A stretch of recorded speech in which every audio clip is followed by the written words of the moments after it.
자, 김은경 더불어민주당 혁신위원장의 이른바 노인 비하 논란이 이건 역시도 돈봉투 의혹과 관련해서처럼 새로운 국면이 주말 사이에 펼쳐졌습니다. 이번 주말이 그러고 보니 상당히 분주한 주말이었네요. 자, 다름 아닌 김은경 위원장이 나흘 전에 한 발언이 이른바 이제 진실 공방에 휩싸인 모양새입니다. 김은경 위원장의 발언입니다. 먼저 들어보시죠. 2006년 1월에 남편하고 사별을 했어요. 시댁 어른들은 남편 사후에 제가 18년을 모셨어요. 부모님 모시고 혼자 지금까지 살아왔거든요. 어르신들에 대해서 공경하지 않는 마음을 갖고 살아본 적은 없었던 것 같아요. 작년, 재작년 1년 사이에 다 두 분을 모시고 선산에 묻어드렸어요. 12월 달 말에 작년. 그래서 얼마 안 지났습니다. 그래서 제 인생의 어깨도 상당히 무겁습니다. 사실은. 자, 이게 이제 가족들 간에 친척들 간에 막 진실 공방 이런 양상입니다. 김은경 위원장이 나흘 전에 시댁 어른들을 내가 남편 사후에 18년을 모셨습니다. 라고 얘기를 하자 김은경 위원장의 시누이라는 사람이 입장을 밝혔습니다. 김은경 위원장께서 시부모를 모셨다고요? 그런 적 없어요. 부모님은 18년 동안 온갖 악담과 협박을 받았습니다. 김은경 위원장이 18년 동안 시댁 어른들을 모셨다는 저 얘기는 거짓말이에요. 그러자 김은경 씨의 아들이라는 사람이 또 김은경 씨의 시누이를 반박했습니다. 무슨 말씀을 그렇게 하십니까, 고모? 우리 어머니 김은경, 우리 어머니가 조부모를 돌보면서 바쁘고 힘들게 살았어요. 거짓 주장, 명예훼손에 대해서는 법적 조치를 예고했어요. 조정원 의원님. 네, 김은경 위원장님, 얼마 전까지만 해도 모 대학 법전원 교수신데요. 지금 왜 우리가 저 김은경 교수의 개인사까지 이렇게 밥 먹는 시간 시사 뉴스에서 다뤄야 되는지 저는 이해할 수가 없습니다. 저는 사실관계야 밝혀져야 되겠고 김은경 위원장이 입장을 곧 내놓으리라 기대하고 예상합니다만 저는 김은경 위원장을 왜 민주당에서 혁신위 위원장으로 앉혔는지 그 의도가 이렇게 사고를 만들었다라는 생각을 지울 수가 없습니다.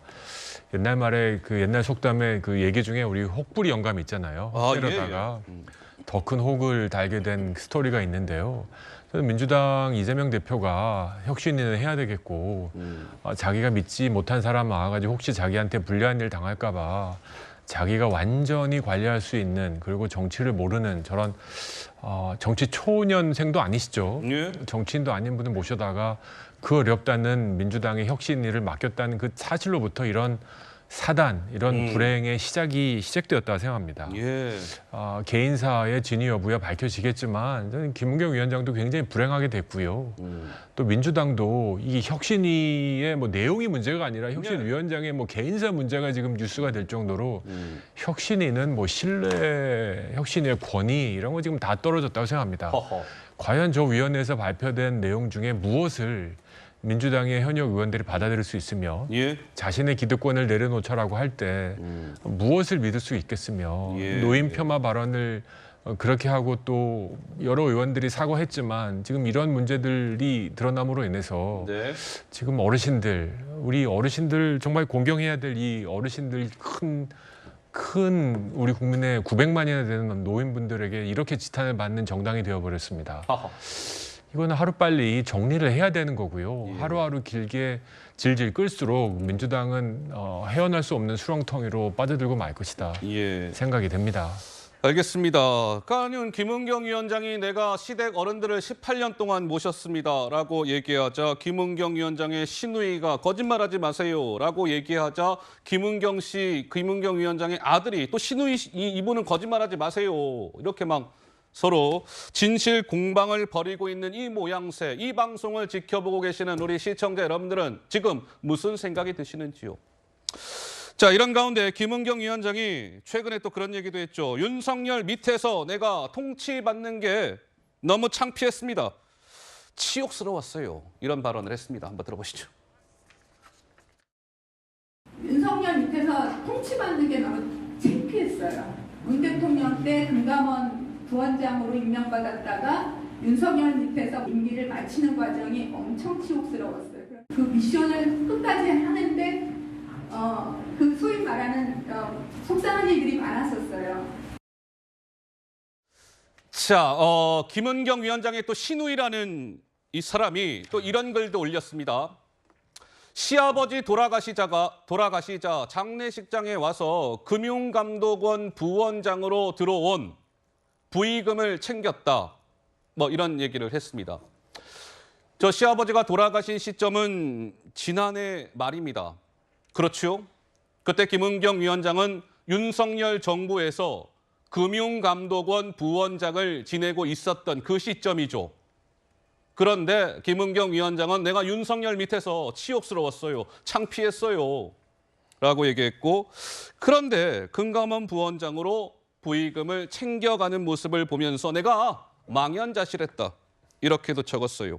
장 최고는 무슨 생각이 드시는지요? 그러니까 전 기본적으로 정치인들 개인사나 가정사 말하는 걸 썩 좋아하진 않는데요. 근데 정치라는 게 네. 업보거든요. 본인이 한 말만큼 그대로 돌려받기 나름인 거라 허허.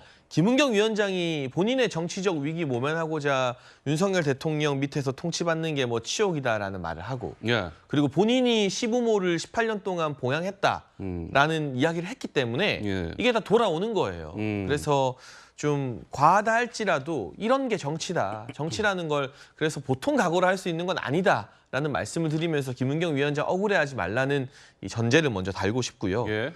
제가 느끼기에 민주당이나 소위 진보라는 분들 참 돈 좋아하는 것 같아요. 김남국 의원도 그 돈을 좋아하니까 상임위 중에 코인 거래를 몇백 번씩 하고 네. 연봉 3억이 아까워서 치욕을 꿋꿋이 1년 동안 버티면서 금감원 부원장 임기 말까지 연봉 3억 다 받아가는 김은경 위원장이 금감원 부원장 타이틀로 들어온 시부모님 이 부조까지도 받아갔다라는 신우이분의 폭로가 사실이라면 네. 이게 뭐 법적인 문제는 아니지만 도덕적 윤리적으로 파탄 상태라고 말할 수밖에 없는 거 아니겠습니까? 예. 더군다나 우리가 모셨다라는 표현을 쓸 때는 같이 살거나 또는 많이 양보하면 같은 동네에 살면서 자주자주 들여다보는 보통은 이제 아파트 같은 단지에 다른 동에 살거나 뭐 이런 걸 우리가 모셨다로 하죠. 네. 근데 어쩌다 한두 번 찾아뵙는 걸 가지고 우리가 18년 동안 모셨다는 표현을 안 쓰잖아요. 상식적으로. 그리고 뭐 어느 쪽이 진실인지 모르겠습니다. 보통은 예. 절반의 진실이 섞여 있죠. 양쪽의 주장이 다를 때. 그런데 어쨌거나 그 돌아가신 시부모님의 딸인 이 신우이가 이거 예. 아니다라고 공개적으로 본인 이름을 걸고 말할 정도면 어제 여담이지만 저 신우이분이 평소 온라인에 쓰시고 기고했던 글을 보면요. 네. 완전 민주당 지지자고요. 아니 잠깐만, 저 김은경 위원장의 신우이라고 알려진 저분이 민주당 지지자로 왜냐하면 추정된다. 이거 칼럼니스트세요, 저분이. 칼럼니스트예요. 미주 언론사의 네. 칼럼니스트 미주 때문에 한국일보인가. 예. 공적으로 기고한 글들이 다 남아 있어요. 네. 윤석열 대통령에 대해서 정말 매섭게 비판하는 분이에요. 그래요? 그러니까 오. 정치적인 어떤 성향이나 고려 때문에 어허. 민주당 혁신위원장 비판하려고 이 글을 쓴 게 아니라 정말 가정사니까 뭔가 한 맺힌 억울함으로 이걸 토로하신 거거든요. 예. 그러면 지금 이거 어차피 김은경 위원장이 침묵하면 민주당 의원들 방어 안 되잖아요. 김은경 위원장이 빨리 사실이 아니면 아니다. 예. 맞으면 맞다, 오해가 있다라고 규명을 하고 더 이상 정치권의 식탁에 이 가정사가 오르내리지 않게끔 예. 거취도 정리하시고 이런 문제는 내부적으로 해결을 하신 다음에 알겠습니다. 다음번에 또 혁신을 하시든 뭐 출마를 하시든 뭘 하시든 하는 게 도리이고 순서인 것 같습니다. 저도 이런 이야기를 국민들 앞에서 한다는 것 자체가 좀 명구스럽고 좀 그렇습니다. 자, 김은경 위원장의 저 신우이라는 사람은 또 그런 얘기도 했어요. TV조선과의 인터뷰에서 김은경 위원장 측에서 반박을 할 시에 내가 뭔가 추가적인 자료를 공개하겠다.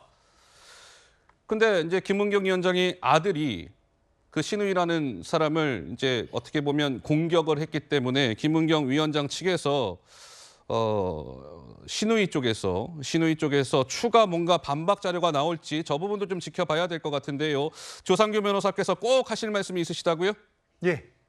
김은경 위원장님의 경력 중에 제일 핵심 경력이 금감원의 분쟁조정위원을 2017년에 시작하신 거거든요. 예. 저하고 같이 시작했습니다. 그래서 저하고 같이 임기 2년 하고 재임하면서 제재심의원 갔다가 갑자기 부원장으로 오신 거였거든요. 예. 그러니까 같이 시작해서 너무나도 잘 알죠. 그래서 가까이서 지켜본 결과로 조정훈 의원님께서 말씀하신 대로 정무적 감각이 있으신 분은 아닙니다. 그리고 네. 어떤 확실한 퍼포먼스를 낸다거나 뭐 그런 부분들은 전혀 없었습니다. 그래서 어허. 정치를 잘 모르시는 분 같은데 왜 혁신위원장을 맡으셨을까에 대해서 저는 상당히 의문이었고요. 예. 두 번째, 검찰 돈봉투 조작이라고 하셨는데요. 사법부에서 영장이 발부됐습니다. 어허. 이 부분도 본인이 지금 그 국민들 앞에 실현한 것에 대해서 지금 사과를 하셔야 되는 부분이고요. 예.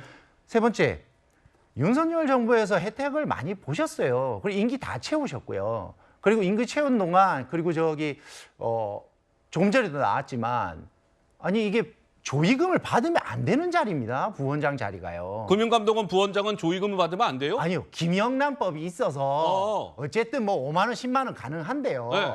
웬만하면 받지 않습니다. 왜냐하면 조의금을 주려고 그 금융계에 있는 사람들이 줄을 섭니다. 그렇기 허허. 때문에 저 조의금을 받았다는 사실 자체도 부끄럽게 생각을 하셔야 되는 거예요. 예. 그리고 저 부분들 검찰에서 김영란법 위반 있는지 없는지 확실히 밝혀주셔야 되는 부분입니다. 어허. 네.